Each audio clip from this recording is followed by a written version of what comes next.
initial message niyo sa mga nandito ngayon, sa mga fans ninyo, sa mga supporters? Ayun, ano po, sana po gutom tayo lahat. Kasi masarap ang kakainin natin! Yes! Eto po, Coco Martin, excited ko. Tsaka Dimples Romana, pare. Kasama natin, of course. Alright, maybe take our seats para makakwentuhan natin ang Maton. And, syempre, because nandito si Maton, Maton loves Mang Inasal. Yun po ang pangalawang hashtag natin for today. Maton loves Mang Inasal. Alright? Let's get comfortable, makakakwentuhan natin sa Maton. Napapanood ko lang sa TV, guys. Yes po. Napapanood din natin. Sa cellphone mo lang ako napapanood because hindi na napapanood. Okay, very, very happy to be here. Alright, let's start with Maris. Let's start with Maris. Alam mo ba na how are you feeling right now that you're among the endorsers? You said earlier, let's touch on that a little bit more. You said earlier na parang napipiliting alam mo yung sa tapos slide mo kumakain doon. Anong feeling mo ngayon na you're part of the family at makikita mo na mukha mo sa mga Okay. May isang nakita nga ako sa Twitter na isang poster na hindi pa rin ako makapaniwala. Ako talaga, personally, super happy talaga ako to support kapag nag-endorse ako ng brand na ginagamit ko or ginakain ko talaga. And fun fact lang, every post-workout ko, alam mo yung pag nagmamadali ka, tapos sinigit ko lang yung workout mo, tapos after mo mag-workout, kailangan mong kumain, di ba? Mang-inasal talaga ino-order ko kasi grabe yung protein. Tatanong namin kayo na spot na kita. Gaano maraming kanin na ang nakain sa isang sitting sa mga tulisan? Yung bata ka ba? Yung bata pa ako, ang pamilya namin, happy ako pag kumakain kami sa mga inasal. Kasi nakakadalawa. Wow! Pwede mo siya ng dalawa.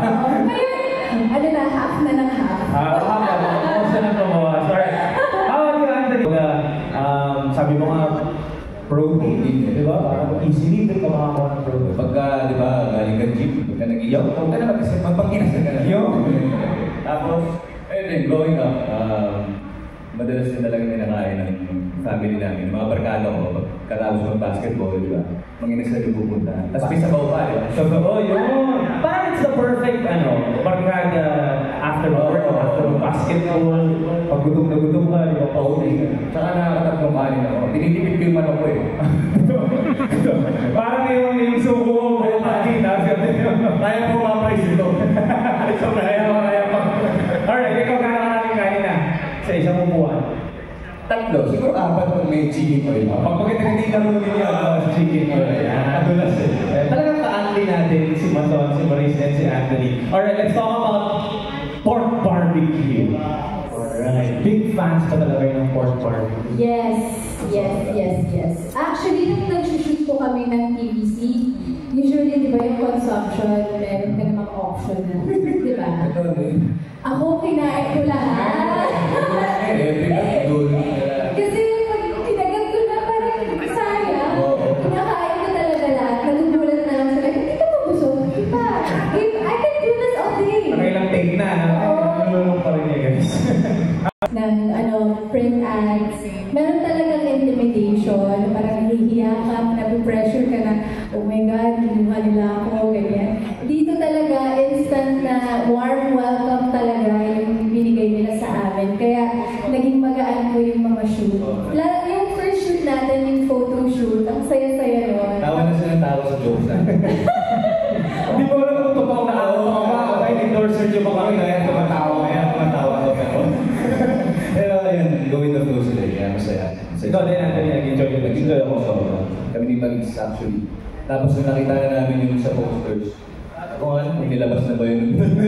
Pero nagulat kami nakalabas na tuwa-tuwa talaga. Oh, and you really look good in green. Sarili mo na.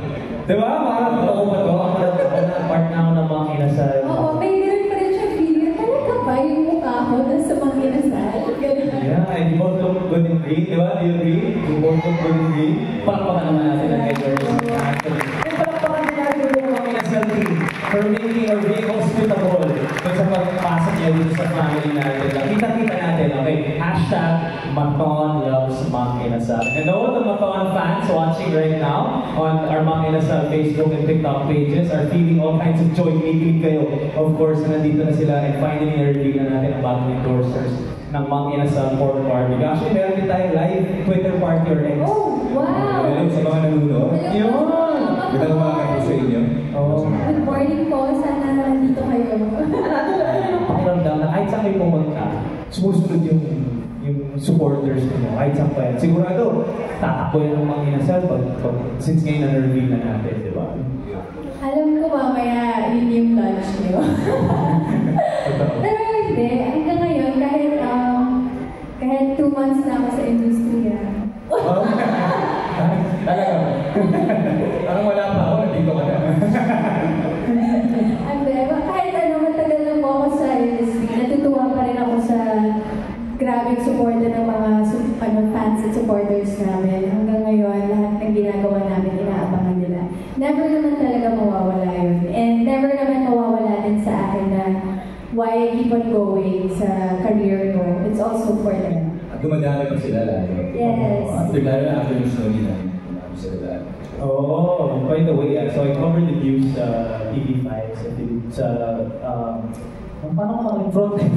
paano ko nakalimutan yung magkagalit sa akin si Julius Babaw niya sa Frontline Pilipinas and sobrang dami naming news items na tungkol sa inyo.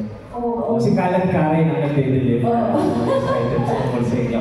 Alright, so right now, meron nga tayo live Twitter party. Hello sa inyong lahat. Thank you for being with us today. And again, don't forget to use our 2 hashtags for today. Yes, to Mang Inasal Pork Barbecue and hashtag Matawan loves Mang Inasal. At syempre, meron tayong mga special treats para sa ating live guests ngayon dito ngayon sa Novotel sa Araneta. And we're happy to give away exclusive and exciting prizes from Mang Inasal. Meron tayong games dito. Alright, meron tayong, okay ba tayo? Pwede tayo mag-games? Sasali naman tayo? Alright, we'll have a couple of exciting games with our newest endorsers again. Matawan. Okay? Tara, tayo tayo.